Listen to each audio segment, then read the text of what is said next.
¿Qué pudiera pasar en las próximas horas? Sumo a mesa de periodista a la exprocuradora y exdiputada Ana Matilde Gómez. Ana Matilde, buen día. Gracias por estar con Buenos nosotros. días. Buenos días, Axel, y a todos los de mesa de periodistas y a la audiencia también. ¿Qué puede pasar en las próximas horas? Muchas personas quieren saber si el expresidente se va a presentar. Sabemos que tiene un fuero penal otorgado por los magistrados del Tribunal Electoral. Pero ¿qué pudiera pasar en las próximas horas para garantizar que el principal implicado enfrente la justicia? Buen día, Ana Matilde. Buenos días. Tal como tú lo planteas, en este momento, si todo está como está en este momento, él no se presentaría tranquilamente, ¿verdad? Ahora, a mí me gustaría ensayar un poquito con el derecho y preguntarnos qué pasaría si el Procurador General de la Nación, tomando en cuenta que la ley electoral, en este caso el fuero penal electoral, es un tema totalmente administrativo y subsidiario, no es el fondo. Aquí el principal tema es el caso New Business, un caso que está ya para la calificación de ese sumario y donde están los elementos bien acreditados del delito.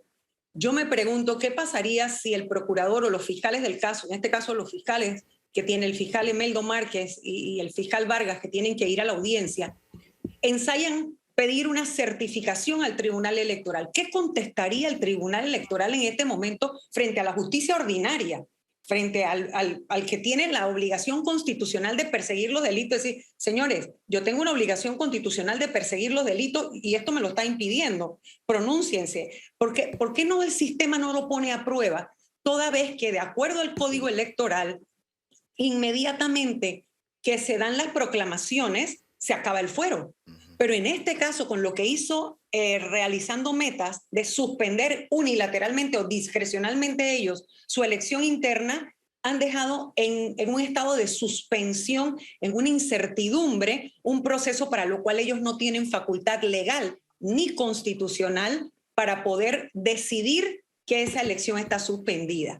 Eso es interesante, habría que ver la resolución de la Dirección Nacional de Organización Electoral. Esa resolución es interesantísima porque ahí cita un precedente en el que ya el Tribunal Electoral, frente a una situación similar, en cambio democrático, decidió levantar el fuero.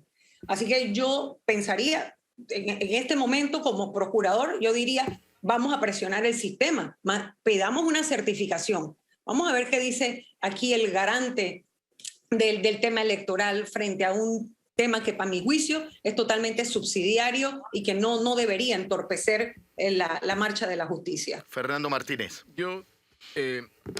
Buenos días. A ver, tengo la siguiente pregunta. ¿Qué tan separados están los procesos? Por un lado, esta petición de la Dirección de Organización Electoral del mismo Tribunal Electoral pidiendo que se levante el fuero. Fíjese que el Tribunal Electoral declaró recientemente, yo no lo sabía porque no me había puesto atención, que él no supervisó las elecciones que justificaron el fuero, o sea, las elecciones de la Secretaría de la Mujer y la Juventud del partido Realizando Metas. Es decir, que el Tribunal Electoral ni siquiera vio si las supuestas irregularidades que ocurrieron en este proceso fueron tales, no hace que esto sea un montaje, para alargar el fuero cual si fuera un chicle, al antojo de quien tiene el chicle en la boca. Y mi pregunta es, si este recurso, no sé, o esta petición que hace la Dirección de Organización corre por caminos diferentes o muy diferentes con respecto a la demanda de inconstitucionalidad que ha sido presentada ante la Corte por el fallo Juncar Abus y que ahora mismo está, entiendo, esperando una decisión de recusación de los defensores de Ricardo Martinelli. ¿Cómo funcionan estas dos acciones? Sí, son dos cosas totalmente separadas. Y la resolución de la Dirección Nacional, de Organización Electoral. De Organización Electoral, ella no está pidiendo un levantamiento del fuero, pero está advirtiendo, uno, que los partidos políticos no son autónomos en decidir cuándo hay nulidad o cuándo se anula una elección. ellos mismos no pueden ser juez y parte. Es decir, no es que armamos un pereque entre tú y yo y nosotros estamos aquí dentro del partido, yo me peleo, tú te peleas y yo te digo, aquí tiene que estar el Tribunal Electoral, esto lo hicimos mal, entonces decidimos pararlo, pero entonces el fuero sigue corriendo. Exacto. Eso no tiene fundamento legal,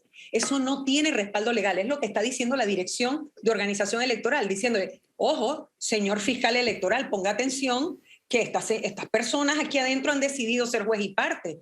También le dice al juzgado administrativo, ojo, ¿por qué? Porque entre las causales en el código electoral, cuando se suspende o cuando se levanta esa suspensión, esa aplicación que hay del fuero, entre las razones que tiene está la proclamación de las elecciones, la proclamación de los que hayan salido electos. Y esto no se va a dar aquí. O sea que esto quedó en un estado de incertidumbre, suspensión y no tiene amparo legal. O sea que por eso yo les decía, ¿qué tal si ensayamos que el Ministerio Público presente presione el sistema electoral? Bueno, dame una certificación de cuál es el estatus. ¿Cuál es el estatus si tú no me puedes decir? No me vas a poder decir que tiene fuero porque ahí no se va a dar nunca una proclamación. Y con la proclamación se debía levantar el fuero. Y ya hay un precedente, lo que ocurrió con Cambio Democrático, y levantaste el fuero. Entonces, ahora, ¿por qué no te pronuncias? No sé si me explico. Yo siento que de verdad aquí hay que hacer todo lo que esté al alcance, ensayar todos los mecanismos posibles de manera tal que la justicia ordinaria pueda continuar, sobre todo en un caso como New Business, que es tan significativo de cómo se utilizaron las obras públicas para beneficio personal, para lucrar. Convirtieron cada obra pública en un negocio.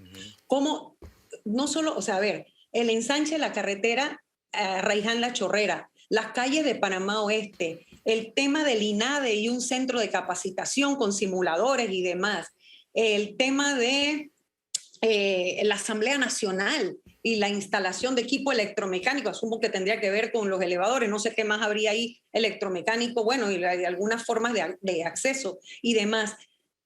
Eso por contar algunos. El tema que se dio también por la Superintendencia de Valores, allá en la Bolsa de Valores. Y el otro caso Financial que tiene Pacific. que ver con Financial Pacific. O sea, todo esto está relacionado, señores. O sea, pongamos atención. Esto es un maquiavelismo. Esto fue una operación sentado en el poder de donde había obras públicas en las que yo mismo, ordenando los anticipos y orquestando con un testaferro, quien iba aquí, iba allá, cada obra pública que recibió un anticipo fue dinero que fue depositado en esa cuenta New Business para comprar el grupo de PASA, o sea, Panamá América, editora Panamá América. O sea, esto es de una magnitud que tenemos que comprender. Este es un caso que nos puede ayudar a que más nunca se repita que a través de actos públicos se dé blanqueo de capitales, o sea, o se laven activos, dinero de procedencia ilícita que se le dé forma de licitud para poder aprovecharse en beneficio de quien detenta poder. O sea, este es un caso muy, muy importante. Alfonso Grimaldo tiene pregunta. Primero que todo, buenos días, Ana Matilde.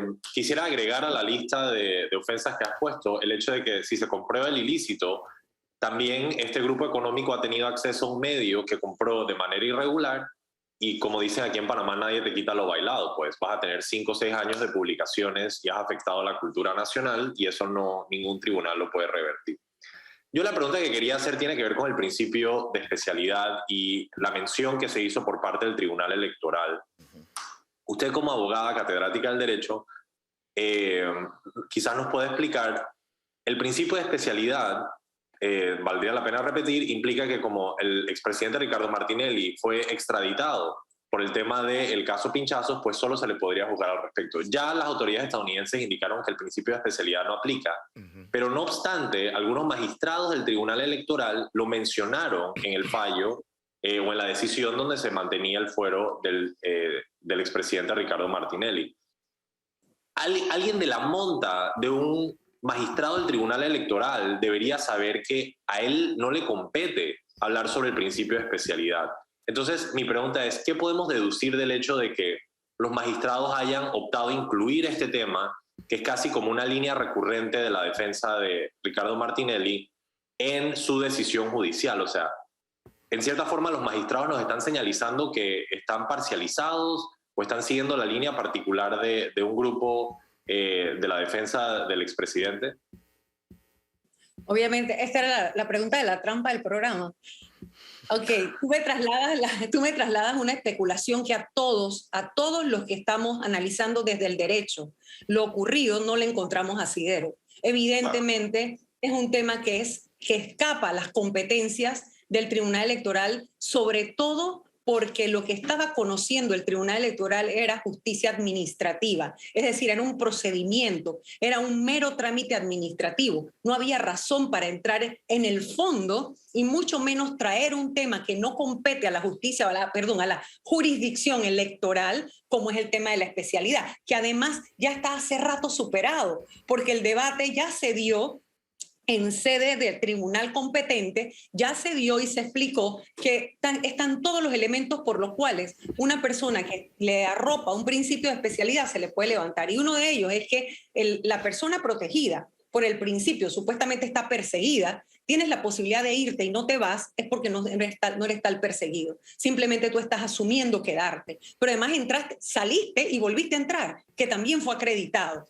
Entonces no había ningún principio de especialidad que invocar y por supuesto que eso lleva a la especulación de cuáles pueden haber sido los motivos para que sin tener competencia, es decir, excediendo sus competencias y sin que haya más que la petición de la defensa, ninguna otra razón, sino la petición de la defensa, los magistrados hayan incluido en su razonamiento el principio de especialidad como un apalancamiento para mantenerle o darle un fuero penal electoral que no le corresponde.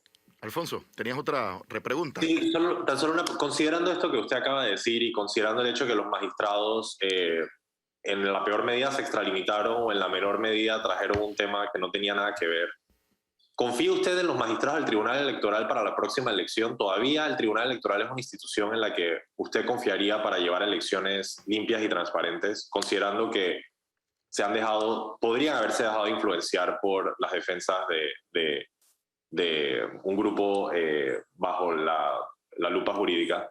No, y sumo a la pregunta de Alfonso, una figura beneficiada por los magistrados del Tribunal Electoral y que también va a participar de la carrera política, de la carrera electoral. Probablemente.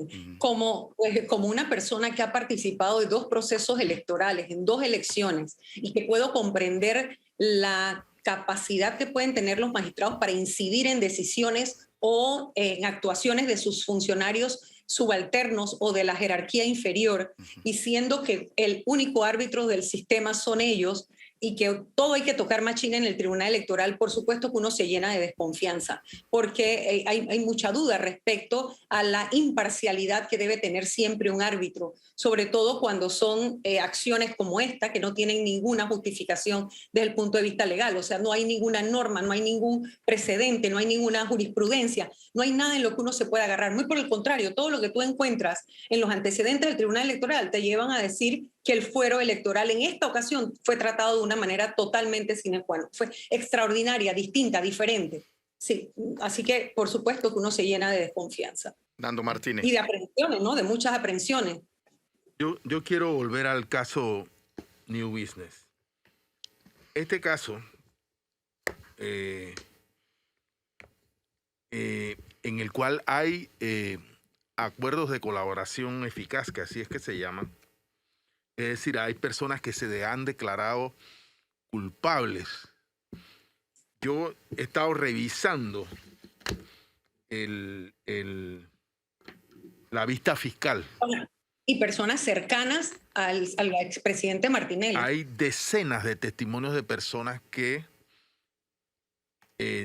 afirman en su declaración y que están aquí en la vista fiscal, que afirman haber sido llamadas directa y personalmente. Está el caso de Pipo Virsi, que él señala que el presidente Martinelli lo fue a ver a Santiago de Veragua para que participara de la compra por la vía de este sofisticado entramado financiero, esquema de corrupción para la compra.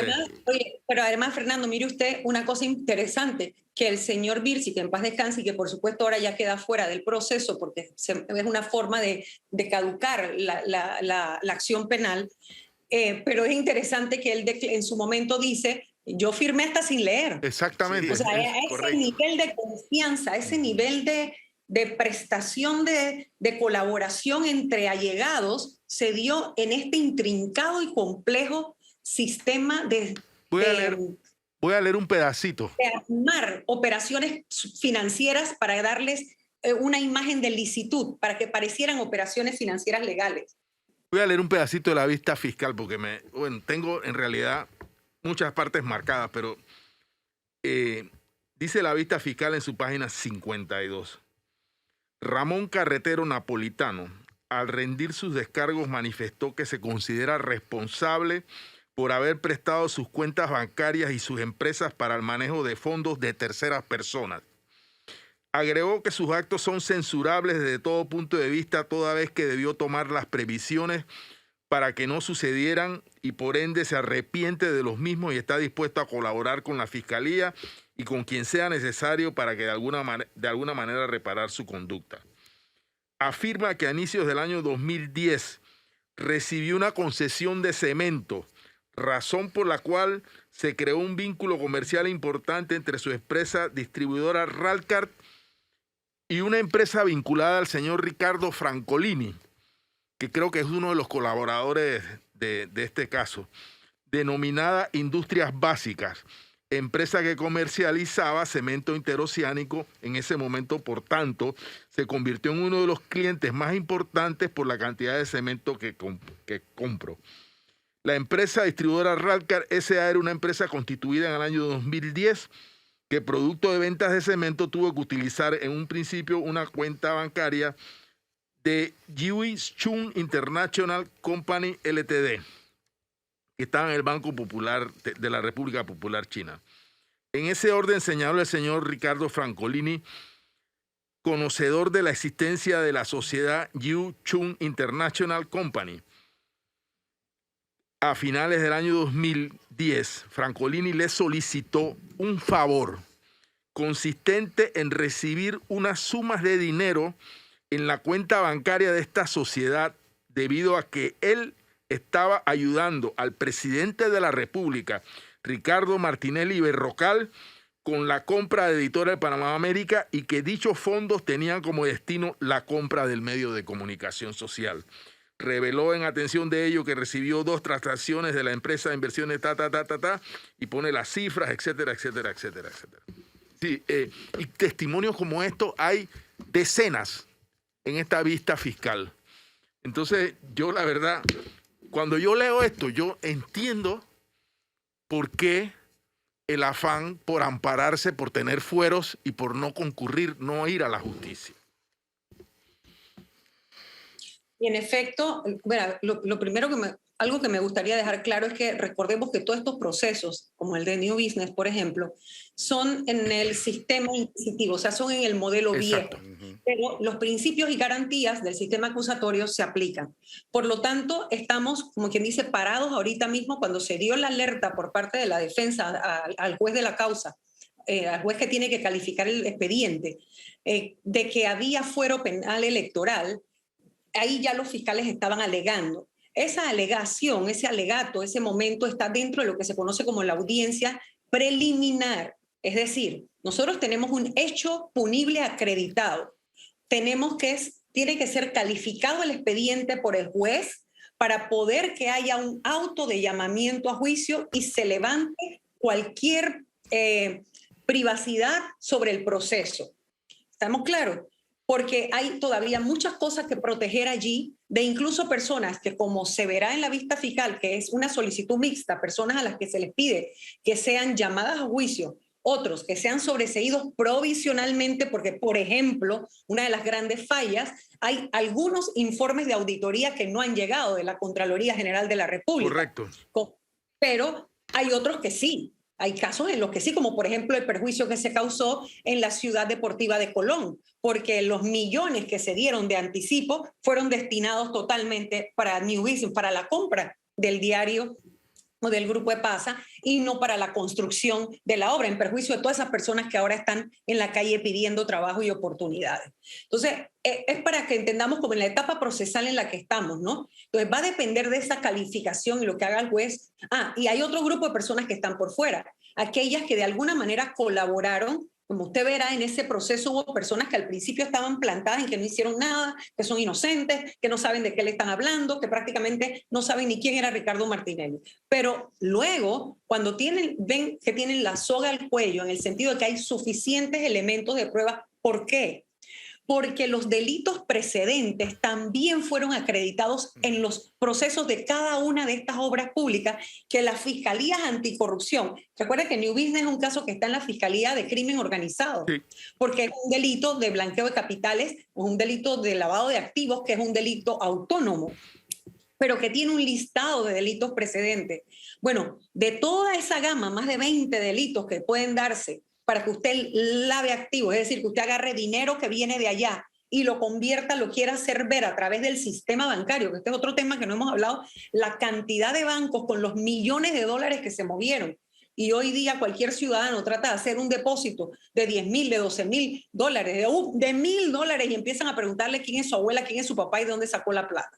Entonces ahí se movieron millones de dólares por el sistema bancario en transacciones y en operaciones entre personas naturales y personas jurídicas. Ahí hay no más de 20 y pico de personas naturales y no hay no menos de 10, 12, 15 personas jurídicas, o sea, instrumentos jurídicos, sociedades que se utilizaron solamente para estar moviendo los dineros de un lado para el otro, para sacarlos de los anticipos del MEF, cuando salía el cheque a un contratista que se había ganado una licitación, que también ya se sabe que en muchos casos era parte de esa negociación de que, bueno, como FCC, por ejemplo, que está requete señalada, ¿verdad? Donde ahí hay testimonios que hablan de cuánto era el porcentaje que se pedía desde la presidencia de la República para poderle dar más obras públicas, cuánto tenían que repartir. Todo eso está allí bien especificado, bien detallado. Está la trazabilidad del dinero. Claro que es un caso que amerita que se lleve a audiencia para que se logre probar las vinculaciones que ahora están en etapa de probables, pero que están señaladas por personas que bajo la gravedad de juramento han señalado, sí, yo me reuní con fulano de tal y él me dijo tal cosa, me pidió el tanto por ciento, me dijo que esto fuera así, que abriera esta cuenta, que hiciera esta operación, que pasara, que creara esta sociedad para que pareciera que yo estaba comprando una oficina y en realidad el dinero iba para New Business. Cosas como esas, más todas las irregularidades que también, no solo las de la Fiscalía Anticorrupción, que son como 4 casos de 4 obras importantes o 5 obras públicas, Ciudad Hospitalaria, está Financial Pacific, está el tema de, ya le dije, la Ciudad Deportiva de Colón, el INADE, la autopista Raiján-La Chorrera y caminos de los caminos de Panamá Oeste. Todas esas obras públicas que ya están probados los delitos, hay informes de auditoría que acreditan la lesión patrimonial, porque es que no son inventos, está probado que cuando se dieron los anticipos no se destinaron para la obra de la que se habían supuestamente ganado la licitación. Eso y un pedacito de Odebrecht también, que también está probado. Entonces, todo esto más una denuncia que hubo por parte de la Superintendencia del Mercado de Valores, que también encontró un movimiento extraño en el manejo de cuentas, unas cuentas que se conocen como ómnibus, donde varios ponen para comprar porque tienen acceso a acciones que de otra manera no podrían comprar, etcétera, que tiene que ver también con la compra de acciones de Petaquilla Gold. Mire, esto es un entramado Sí. que de verdad Sí. Hay que reconocer el trabajo exhaustivo que ha hecho el Ministerio Correcto. Público y el esfuerzo de esos fiscales que van a tener que sustentar cada operación y la vinculación de cada una de estas personas, las sociedades y los bancos por donde pasó el dinero y finalmente a la cuenta a la que llegó. Cosas que no están inventadas, están todas acreditadas allí y además respaldadas con testimonios de personas que al principio decían que no sabían ni quién eran, ni cómo se llamaban ellos, y después cuando se vieron con la soga al cuello y hasta la cabeza al agua, como dicen, se ampararon en el sistema de delación o en la ley que se aprobó en medio de todas estas investigaciones. Ustedes recuerdan la posibilidad de que Panamá ajustara su sistema a los estándares interamericanos de combate a la corrupción y a los estándares internacionales en ambas convenciones, y Panamá pudiera aprobar la ley que permitía hacer acuerdos desde el Ministerio Público. Licenciada. Y es así como varias personas que han dicho toda la operación. Licenciada, usted se ha referido al papel del Ministerio Público, de los fiscales, en hacer en la investigación, en buscar todo esto. Quiero preguntarle, ¿y el papel del órgano judicial? Resulta que la jueza del caso, Valoisa Marquinis, no solamente ha sido recusada por la defensa del principal imputado, sino que ha sido objeto de toda clase de fuera del proceso, de ataques. A mí me parece insólito que utilizando además los medios de comunicación de los que habla este caso, o sea, que fueron comprados con este caso, se ataque de esta manera a una jueza que, hasta donde nosotros sabemos, lo único que ha hecho es actuar en derecho. Entonces, y que debería estar apelando, debería estar invocando. Y yo no entiendo, primero que nada, por qué el órgano judicial o nuestro sistema de justicia no tiene o no quiere usar capacidades para defender a uno de sus voceros, de sus jueces. Eso para mí resulta inexplicable. ¿Por qué el acusado nunca recusó, ni acusó, ni difamó a ninguno de los jueces cuando estuvo ante la justicia de Estados Unidos, por decir un ejemplo? Pero aquí en Panamá se ha dicho contra esta jueza de todo y no pasa nada. Y tenemos mecanismos, porque en la ley de carrera está aprobado el amparo de independencia judicial, pero tiene que ser invocado por la parte afectada. Asumo que la juez es en pleno conocimiento al monstruo que enfrenta, que es el poder económico y el poder político sumados en un solo personaje. No quiere caer en distracciones, tal vez, y por eso no lo ha invocado, pero el órgano judicial correspondería darle la protección que bien merece, ¿no? Y exigir, si ahí está en la norma están las posibilidades de la sanción y el llamado de atención que se puede hacer a las partes procesales en medio de este proceso, de este o de cualquiera, cuando el juez ve atentada su independencia, y eso ocurre cuando se dan ataques de esta naturaleza, como lo que usted bien menciona. Alfonso, ¿tienes pregunta? Sí, brevemente. Primero que todo, si se me permite un poquito de humor, quería decir que la fuerza judicial en Panamá es como la planta potabilizadora de Chilibre.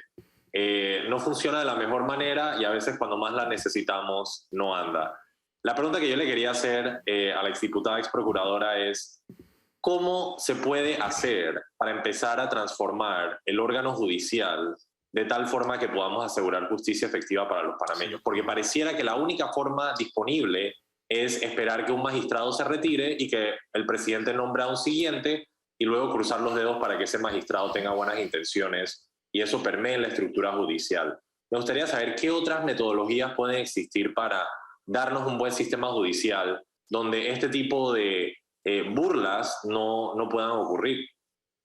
Dos mecanismos importantes que se me vienen a la cabeza inmediatamente. Uno es la aplicación de la carrera para que todos los jueces puedan ser permanentes y no interinos en sus cargos. Esa posibilidad de que un juez compita por el cargo, se lo gane en un concurso, interno o externo, pero que se gane el puesto por concurso, le da una autonomía y una independencia que está requete probada por el sistema internacional también. Y por el otro lado, la dotación de los recursos. En la medida que lleguen al gobierno personas que comprendan la necesidad de no tener de rodillas a un magistrado frente a un diputado en una comisión de presupuesto, que lo somete además al escarnio de que, primero, interpelado por personas que no comprenden su trabajo, segundo, que no les importa comprenderlo, no les interesa en lo absoluto, pero que sí quieren sacar oportunidades o nombramientos o de alguna manera controlar algún tipo de proceso. Mientras eso no se cambie, y que es una reforma que se necesita en la transformación del propio sistema de la arquitectura de poder que está diseñado en la Constitución nuestra, nosotros tenemos que atrevernos a dar el paso de cambiar, pero a través de un proceso bien inclusivo, incluyente, participativo, y profundo, no un proceso cosmético nada más de cambiar algunas cosas. El diseño de la relación entre poder y los ciudadanos y entre los poderes mismos para que podamos zafar al órgano judicial de esa humillación que es como yo la veo al momento de ir a rogar presupuesto y siempre de todas maneras salir limitado, igual que el Ministerio Público y el Instituto de Medicina Legal, que es otro sistema que es importantísimo para el resultado de los casos en el órgano judicial. Y, por supuesto, la designación de magistrados que sean independientes, con altas calificaciones, pasos que hemos visto en los últimos tiempos para que en su autonomía y su independencia empiecen a ejecutar lo que la ley les permite ejecutar y darle a todo el sistema entonces la independencia que se merece. La independencia y la permanencia de los jueces, Ana Matilde. Y es esto que la me sirve, independencia viene por la permanencia. correcto, y esto me sirve para hacer un paralelismo de lo que va a pasar esta misma semana. O sea, mañana ni siquiera sabemos si el principal implicado va a ser sentado en el banquillo de los acusados, o sea, se va a presentar ante la justicia. Sin embargo, el viernes... El proceso no se debe detener aunque él no se presente, y eso es importante. El proceso debe continuar, los alegatos de los fiscales, la juez le corresponderá entonces separarlo a él mientras tanto, mientras le dure el fuero, continuar porque o sea, no podemos estar... el sistema mismo no puede abonar a la prescripción. Esto no tiene ningún sentido después de tanto esfuerzo que se ha hecho. Y para terminarte la idea, el viernes la audiencia de sentencia precisamente de sus hijos, de los hermanos Martinelli Linares, en un sistema que mientras el nuestro está empantanado en recursos y no sabemos qué va a pasar, en los Estados Unidos ya los atraparon, ya los extraditaron, ya lograron su confesión y ya mañana lo condenan. Y definitivamente, ¿qué diferencia con un juez como el juez Derry, que tiene 36 años de estar administrando justicia en los Estados Unidos? ¿Qué lecciones hay en el sistema? ¿Qué lecciones puede sacar el sistema panameño de un sistema como el norteamericano que definitivamente sí actúa con una celeridad y una transparencia impresionante? Nosotros le hemos dado seguimiento a ese proceso desde Panamá porque tienen todo un sistema en donde se permite accesar documentos, intercambios de cartas. O sea, hay una transparencia y una celeridad en este sistema con un juez que tiene 36 años administrando justicia. Lecciones en una semana en donde el sistema panameño sigue generando la percepción de impunidad y un sistema como el norteamericano en donde sí se actúa y hay certeza del castigo. La principal lección del sistema norteamericano es que nadie está por encima de la ley. A los jueces norteamericanos no los intimida ni el poder político ni el poder económico. No le importa cuánto dinero tienen frente. Entienden la ley como la entienden. O sea, hay una cultura de legalidad tan impregnada en la mentalidad de todos los operadores judiciales y administrativos. Por supuesto que hay casos de corrupción. Nadie está diciendo que eso es una sociedad perfecta. No se me ocurriría sugerir semejante cosa. Lo que quiero decir es que cuando ocurre una falla en el sistema mismo tiene la respuesta inmediata y la respuesta oportuna y diseñada, ya está escrita y se cumple tal como está escrita, no en consideración a quiénes son, quién es, o si la característica o la investidura que pueda tener la persona. Los sujetos son irrelevantes, son sujetos procesales, todos tratados por igual. Y eso es importantísimo para que una sociedad funcione en un Estado de Derecho, ¿no? Ana Matilde Gómez, ex procuradora y diputada. Gracias, Ana Matilde, gracias por acompañarnos. Poner en contexto un análisis en medio de dos escenarios importantes de audiencias de alto perfil esta semana, hacer un análisis de la justicia panameña. Gracias, Ana Matilde.